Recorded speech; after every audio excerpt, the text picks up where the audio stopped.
It's in the name. Welcome into the Helping Healing Humor with Ben and Travis podcast. On today's podcast, we interview the man, the myth, the legend, the icon, the showstopper himself, Pizza Man, Jacob Hennigan of the Hennigan gang, getting gung-ho about Jesus. And we'll have that conversation about the adventures of Ben and Travis on the Worry Coaster right after these important messages. This episode of the Helping Healing Humor with Ben and Travis podcast is presented by Faulkner University. Faulkner University is a private Christian liberal arts university based in Montgomery, Alabama, with a mission to provide an education anchored by not only intellect, but also character and service. The Faulkner experience aims to educate the whole person. Every individual matters every day. We all want to become better versions of ourselves. No one wants to remain trapped where they are because of missed opportunities and unrealized dreams. At Faulkner University, we believe your dreams don't have an expiration date. We understand that you're looking for more than a degree. You want to find your niche and thrive in your career. Whether you're a high school senior just beginning your trek or an adult student looking for a better path, Faulkner is here to help guide your journey. Go to faulkner.edu to apply or get more info. That's faulkner.edu. I'm Travis Creasy, and I need your help alongside Liberté Ministries. We have TravisLovesHaiti.com, where you can donate a Bible for $5. They'll be translated into the Haitian language, and also trying to get Liberté Ministries in front of 12 new churches. So we're going 12 weeks for 12 new churches. If you could help us out, you can go to TravisLovesHaiti.com, or you can reach out to us at hello@benandtravis.com for more information, and we'll get you in connection with the great folks at Liberté Ministries. We're also matching the first $100 donated towards Haitian Bibles. So go check out TravisLovesHaiti.com. That's all-pro counselor with three-chord counseling in Muscle Shoals, Alabama. Ben Hayes. We're at Maywood. How you doing? I'm in Maywood. Do I have to say anything else? No, because it is great. Encapsulates everything. You're fired up, tired, wonderful, sweaty, wonderfully tired week. I was up till 2:30 last night, I believe. Jacob's probably up way later than that. But I actually had a dentist appointment at that time. Oh, that's incredible. At 2:30. Somebody pulled your tooth? 2:30? 2:30? 2:30. I bet it was Prentice the dentist, too. We knew there was going to be jokes. Yes. That's the We're first off and running. That's Jacob Hennigan. Jacob, how are you doing, man? How's your week at camp going? It's been great, and that ain't just because I'm on camera and audio right now. That's all I said it for. The group of guys that I've been with have honestly been. This has been the best cabin in all of my. Cool. This will be my 16th year at Maywood. Oh, wow. It's my 16th year at Maywood with Highland Park. Interesting. Isn't that interesting? Yeah. It's my 31st year altogether, but 16th year with Highland Park. That's awesome. I was going to be super depressed because I thought you were going to say it was your 16th year to be a counselor, and I was like, yeah, there's no way Hennigan is that old because that means I am ancient. So thank you for qualifying that. Started coming when I was 9. Gotcha. Okay. That makes me feel a little better. So what age group do you have? I ended up with a really weird cabin because it's a split one. We have a 13-year-old, we have one 14-year-old, we have a bunch of 15, 16, and 17-year-olds. We have a couple 18-year-olds and one 19-year-old.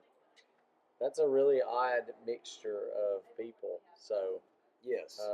Yeah. Literally every single year a person could be a teenager at Maywood. At Maywood.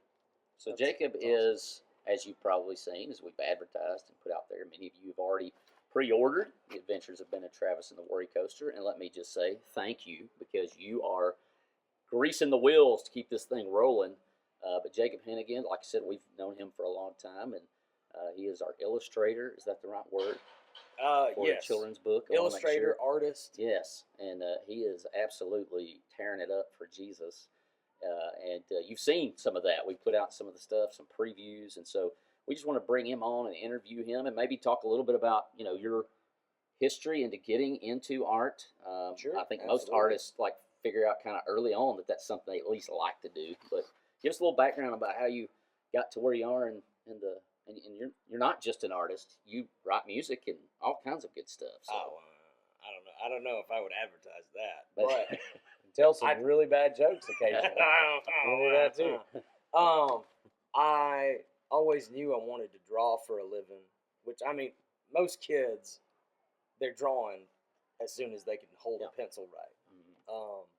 And so I was drawing since before I could walk, and where other kids quit drawing and found other hobbies, I just kept drawing every day.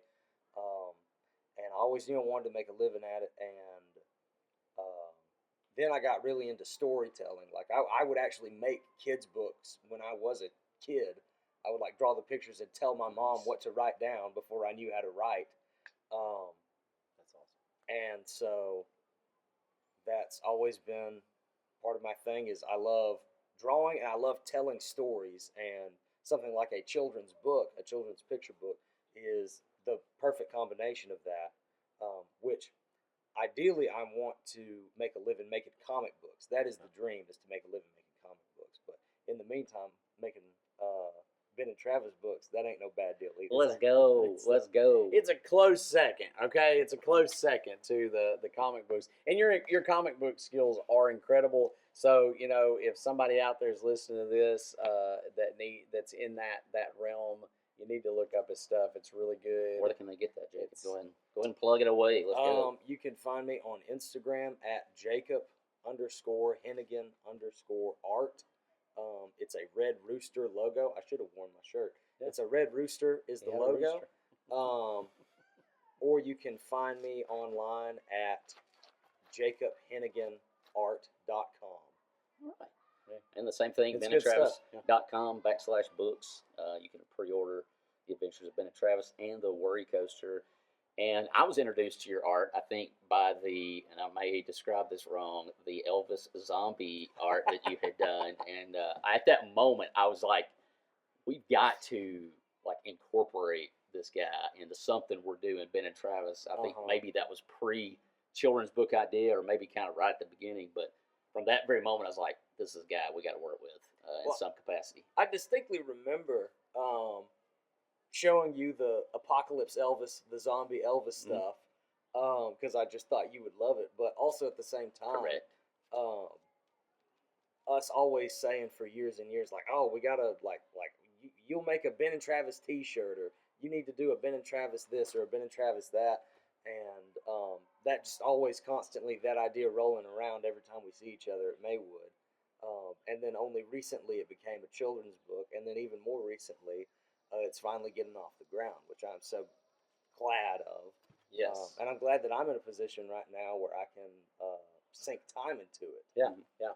Well, and you've been doing a lot of Comic Cons and different things in different places, right? You've been going and like setting up at those, and so I guess you sell things. You said you do a lot of drawing while you're there at them, but yeah, so rubbing elbows with the other people. Yeah, I'll go to comic conventions, and there's two kinds of comic conventions. There's the big ones and the small ones.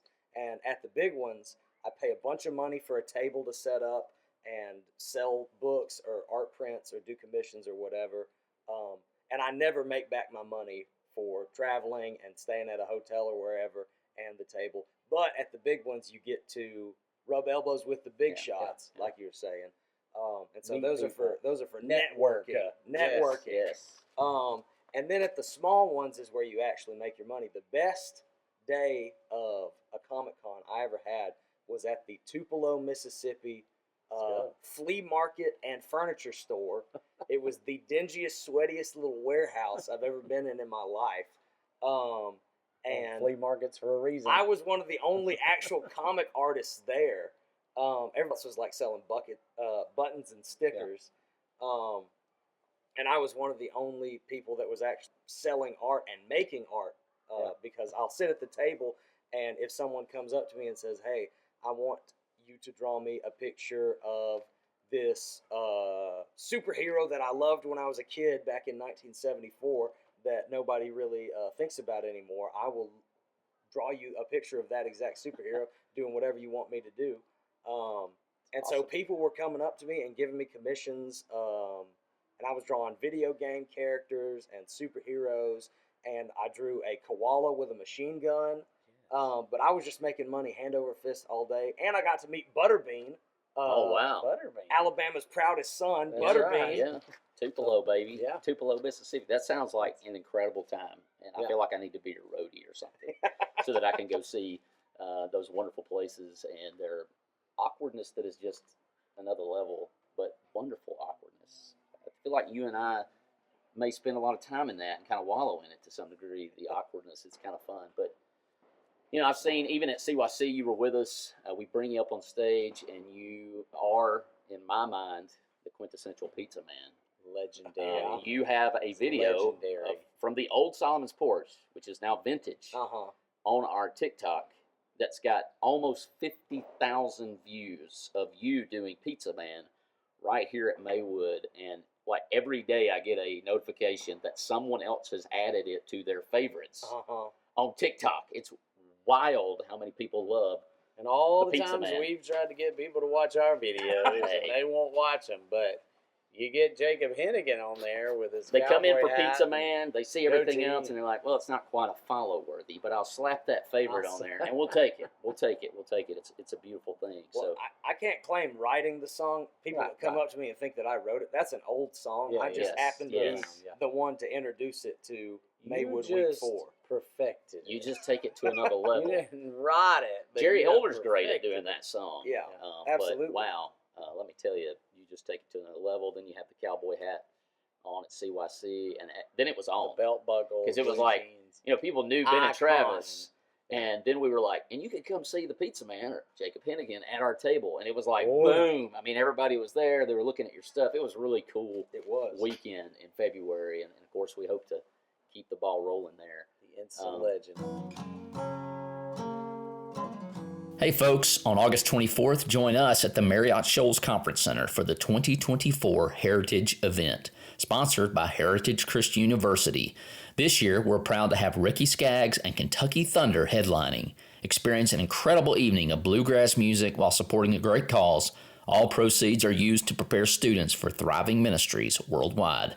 Secure your tickets at hcu.edu today, and I'll see you there.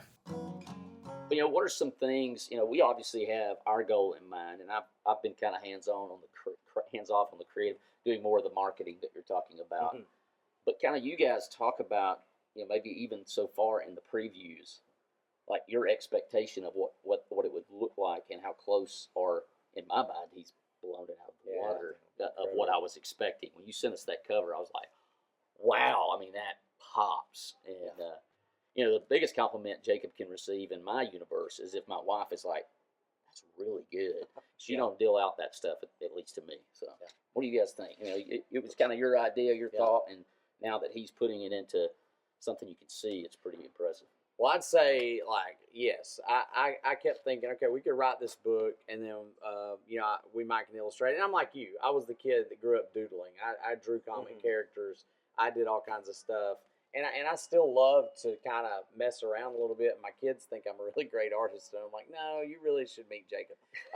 But so in my mind, I kept thinking I could and based on some of the books I gave you, I was like, I could probably illustrate a book, because there's some of those illustrations. They're not, there's books out there that don't have that great. And I kept thinking, I just don't have time to do that, and I don't really think I can make it look right. And I thought, man, Jacob would probably knock this out of the park. So we handed it to him thinking it could be pretty good. And it's really not just pretty good. It's phenomenal. And I think everybody else that has seen the front cover CYC online have just rave reviews of it. We've seen a few other pages that have just blown away. I've already got plans to make one of them into a wall hanging if I can get it, of the roller coaster doing all kinds of crazy stuff. And so I'm blown away by it. But what did you think when you got that front? Hey, here's our idea. How daunting did that feel to you? Well, I had done illustrations for children's stuff. I've done kids' Bible books and things like that before. And I was overjoyed with the subject matter that y'all gave me, because in the past I've done stuff for, let's say, a kid's Bible book, and they have me do 30 illustrations of children paying attention in class, or children following instructions, or children sitting down and being nice and quiet. What universe or is children. that? Yeah. And it's just the most boring possible Yeah. things. And in my opinion, kids don't really respond well to that type of stuff. Kids like sound and action and bright colors. And y'all gave me that in spades with the way that you came up with the concept of the book, where part of it takes place in the real world, but the real meat and potatoes is what happens in the two characters' imaginations. And so that gave me free reign to do some crazy stuff that wouldn't be exactly realistic in the real world. Yeah. And I got to, like, the way that the roller coaster is a metaphor for Ben's anxiety. And I was like, oh, well, what if it's a living, breathing character that has a personality? Yes. And he's like the actual face of, he's the bad guy of the story. And I got to come up with like the color scheme for the dream world in the background. The visual language where a kid can look at one page and instantly, without reading any of the words, understand, oh, this takes place in the real world, and then look at a different page and say, oh, because of everything that I see going on in the background and the wacky colors are so bright and everything, I can tell that this takes place in the imagination, in the mindscape. Yeah. Right.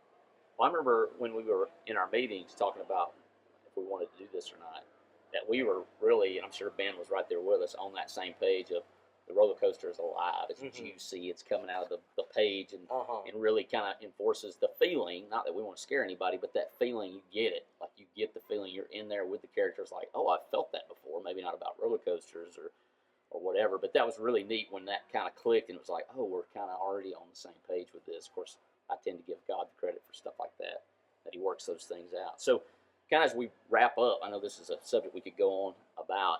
And maybe you've already done this page, but is there a page out there that you are looking forward to, doing in the future? So, like maybe it hadn't been done, maybe you have done it, or maybe there was one you can speak to that, man, that was just a whole lot of fun to do. Maybe you've already done that, but is there one floating out there that you're like, man, I can't wait to do that? Or one of the more fun ones, which is towards the beginning of the book, and it's when we're still establishing, like, they're doing this in real life, but in their imagination, it's way larger than life. It's big, it's huge, and it's fun. Is when in their imaginations, they're fighting this giant city-destroying lizard. Yeah, it's kind of like Godzilla. But in real life, it's just the neighbor's dog came into their yard and they're playing with the dog, and the dog is licking their faces and everything like that. When I was in the thumbnail stage that's my, for those of you that don't dig this jive, that's my quick sketches. It's supposed to be about the size of your thumbnail. It's supposed to be small and really fast and just get your idea out there really quickly. And if it looks bad, then do another quick one, and it's no big deal. I went a little too crazy because I'm a big Godzilla fan. I like King Kong. I like Gamera movies. Yeah. I like anything where large things are destroying smaller things. One of the video game Rampage, was that the video Yeah, game? yeah, Rampage, destroy the city. Let's helped go. my anxiety. Now it doesn't. But anyways, go ahead. And so I went crazy, and I was like, oh, I want this creature to be obvious that it's like a Godzilla type lizard, but also at the same time obvious that it's the neighbor's dog. Yeah. And I spent way too much time sketching, which is basically a done drawing now, which is the good thing. Yeah. Whenever Yeah, really I actually get to around to that page, I can just plop it in there and draw everything else around it. Yeah. But this really fun, I hope it looks fun and kids will find it fun. I think it is. Lizard dog creature that is sitting in the middle of a city and scratching fleas out of his lizard dog ears. Oh, that's awesome. And the Ben and Travis, in their minds, they're superheroes and they're about to go do battle with him. I'm really excited about that.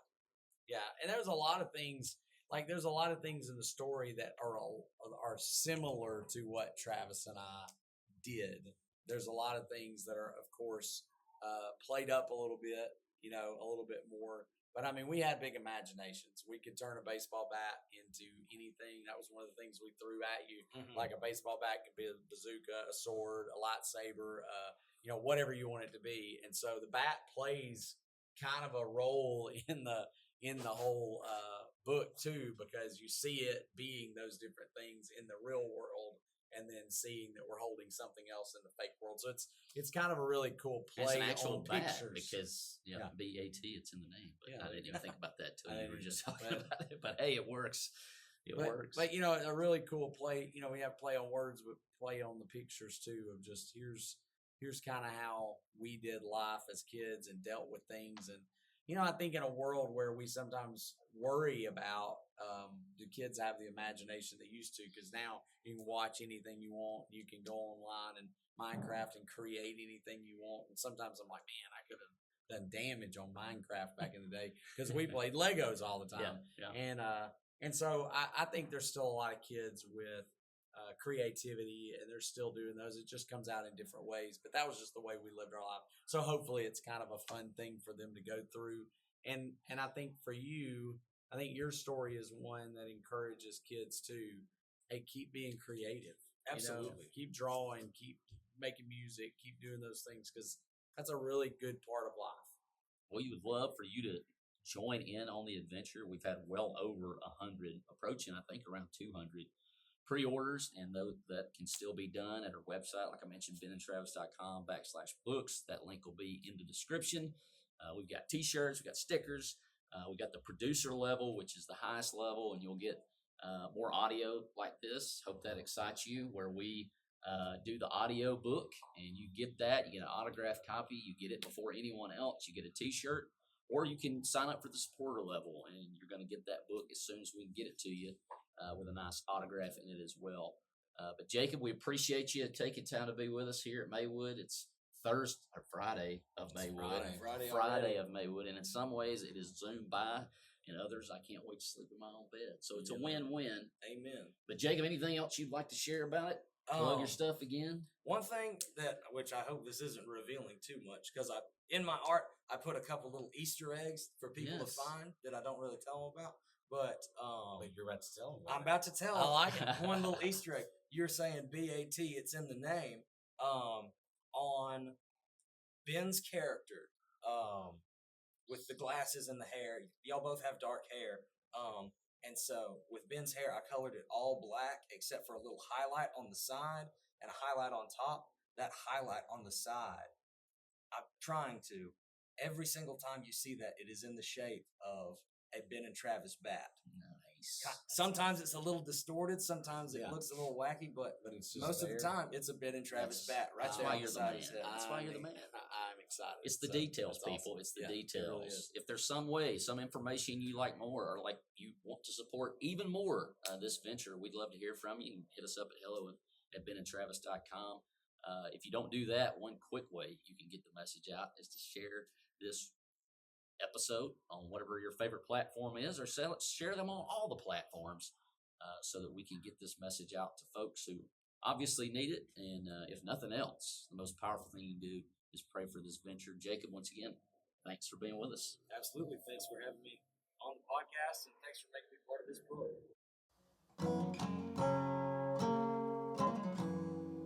Hey, Dodgeball Daredevils, ready to jive and dodge for a cause? Swing by the Staying Alive Disco Dodgeball Tournament at Mars Hill Bible School in Florence, Alabama on August the 17th. Head to benandtravis.com/dodgeball to snag your or your team's spot and support St. Jude Children's Hospital. Let's dodge, dip, dive, duck, and donate our way to victory.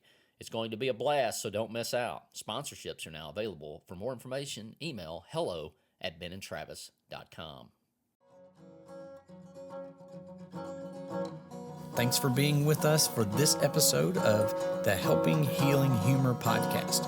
Be sure to download our free ebook, 28 Days of Focused Living, at benandtravis.com and receive all of our Helping Healing and Humor extra content directly in your inbox. We look forward to having you join us at the same Ben and Travis time, same Ben and Travis channel.